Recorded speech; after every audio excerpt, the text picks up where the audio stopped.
ఇప్పుడు 2 ఇన్సిడెంట్స్ గురించి చెప్దాం అనుకుంటున్నాను. ఫస్ట్ వచ్చేది ట్రాకర్. తను యాక్చువల్లీ ఆఫీస్లో వర్క్ చేస్తున్నప్పుడు నాకు కాల్ చేసింది.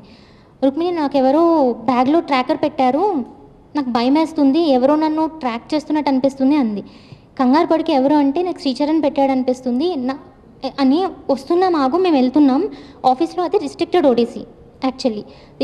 ఏది మేము సెల్ ఫోన్ కానీ అక్కడికి బ్లూటూత్ కూడా మేము ఆఫీస్లోకి తీసుకెళ్ళడానికి ఉండదు. ఓకే, వెళ్ళాం. మేము వెళ్ళి వెంటనే ఏమైంది వెంటనే చెప్పు, మేనేజర్ పర్మిషన్ తనే అడిగింది. ఇది లేదు వాళ్ళు కన్ఫిస్కేట్ చేసేసుకున్నారు ఆ ట్రాకర్ని. నెక్స్ట్ డే వెళ్ళి తీసుకున్నాం మేము ఆ ట్రాకర్ తీసుకుంటే నైట్ జరిగింది. మార్నింగ్ వెంటనే శ్రీచరణ్ వచ్చాడు. శ్రీచరణ్ నాకు సంబంధం లేదు, ఈ ట్రాకర్ నేను పెట్టలేదన్నారు. కానీ ఇంట్లో తను శ్రీచరణ్ మాత్రమే ఉన్నారు. బ్యాగ్లో ఎలా వెళ్ళింది ఫోన్? బ్యాగ్లో హ్యాండ్ బ్యాగ్లో వేసినట్టు కాదు, బ్యాగ్కి చిన్న హోల్ పెట్టి చిన్న టేర్ చేసి దాంట్లో ట్రాకర్ వెళ్ళింది. ఆ హోల్ కూడా చాలా చిన్నది, ట్రాకర్ పట్టి దానికన్నా చిన్నది, ట్రాకర్ కన్నా చిన్న హోల్, ఫోర్స్ఫుల్గా వెళ్ళినట్టే ఉంది. అంత టైం తనని ట్రాక్ చేసే పద్ధతి ఎవరు? ప్రైమరీ సస్పెక్ట్ ఆబ్వియస్లీ తనతో ఉన్న క్లోజ్ పర్సన్స్ వస్తారు. అప్పుడు తను హాస్టల్లో కూడా ఉండేది కదా, తను శ్రీచరణ్ వాళ్ళ మదర్ ఉండేవారు. అప్పుడప్పుడు శ్రీచరణ్ తనే ఉండేవారు హైదరాబాద్లో. సో ఆబ్వియస్లీ తన్నే సస్పెక్ట్ చేస్తాం. వచ్చారు, నాకు సంబంధం లేదన్నారు. సరే అయితే పోలీసులకి వెళ్దాం, కంప్లైంట్ ఇద్దాం అనుకున్నాం అందరం. తనే ఒకడే పోలీస్ స్టేషన్కి వెళ్ళారంట, చెప్పారంట.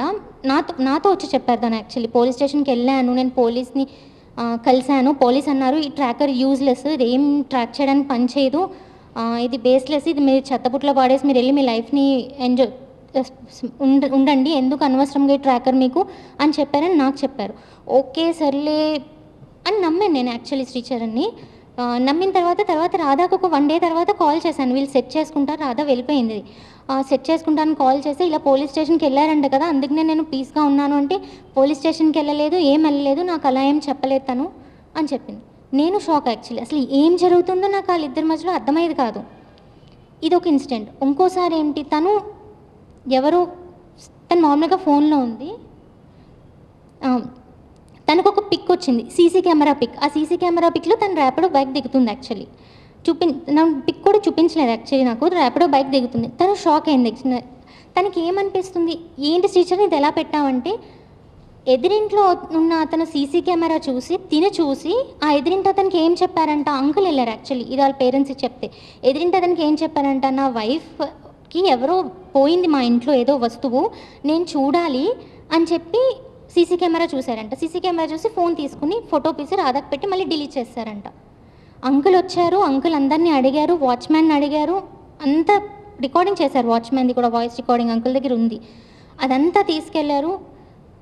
నేను చేయలేదు, ఇప్పుడు కూడా అంతే సేమ్, నేను చేయలేదు, నాకేం సంబంధం లేదు, నేను అలా పెట్టలేదు అన్నారు. ఇదంతా తీసుకెళ్ళి అంకుల్ వాళ్ళ పేరెంట్స్కి చెప్పారు.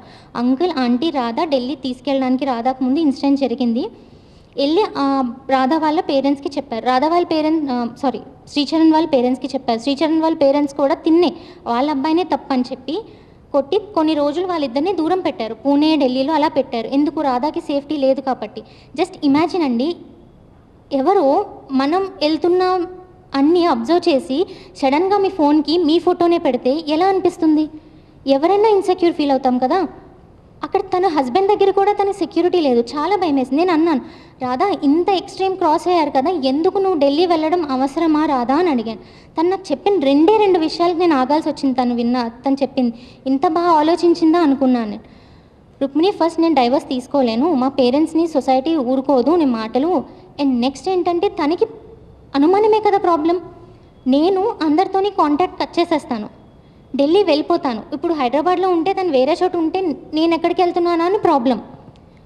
ఢిల్లీలోనే ఉంటా, వాళ్ళ మదర్ పేరెంట్స్ దగ్గరే ఉంటా, నేనేంటో నేను ప్రూవ్ చేసుకుంటా, నా ఫ్రెండ్స్ అందరినీ కాంటాక్ట్ కట్ చేస్తా, తన కోసమే ఉంటా, ఇంకెందుకు నన్ను అనుమానిస్తాడు, నేను అలా ప్రూవ్ చేసుకుంటానని చెప్పి ఢిల్లీ వెళ్ళింది. మమ్మల్ని అందరినీ మేము అందరూ వద్దంటున్నాం, ఫ్రెండ్స్ అందరూ వద్దన్నారు, అయినా సరే కన్విన్స్ చేస్తాను ఢిల్లీ వెళ్ళింది. ఇది రాధా అంటే యాక్చువల్లీ. లేదు, నేను పేరెంట్స్కి చెప్పాం, వెంటనే మమ్మీ డాడీకి చెప్పాం. అంకుల్ అన్నారు, అమ్మ ట్రాకర్ జాగ్రత్త, నేను వస్తాను, ఇవ్వకు ఎవరికి, పోలీస్ కంప్లైంట్ ఇద్దాం అన్నారు. నేను యాక్చువల్లీ శ్రీచరణ్కి ఇచ్చా, తనే పోలీస్ కంప్లైంట్ ఇస్తా అన్నాడు కదా, ఓకే పోన్లే కదా అని తనకే ఇచ్చాను యాక్చువల్లీ. తర్వాత ట్రాకర్ పాడేశాడంట. తర్వాత బ్యాగ్లో ఏంటి సౌండ్ అవుతుంటే అప్పుడు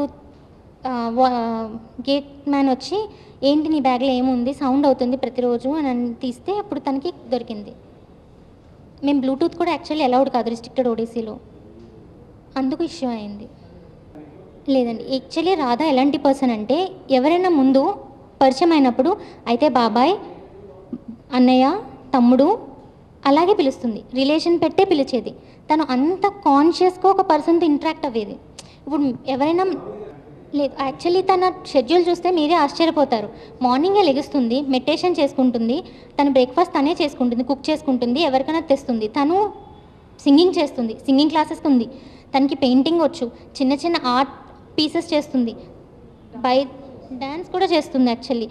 అండ్ అపార్ట్ ఫ్రమ్ దట్ ఇంకా తను ఎన్ని కోర్సెస్ చేసిందో చూడండి. తను జాబ్ చేస్తూ తను పీజీ ట్రిపుల్ పీజీ కంప్లీట్ చేసిందంటే ఎన్ని కోర్సెస్ చేసిందో. అసలు టైం ఎక్కడ ఉంటుందో పర్సన్కి ఇంతలా చేయడానికి చూడండి. అంత తను యాక్టివ్గా ఉండేది ఆఫీస్ వర్క్లో కూడా.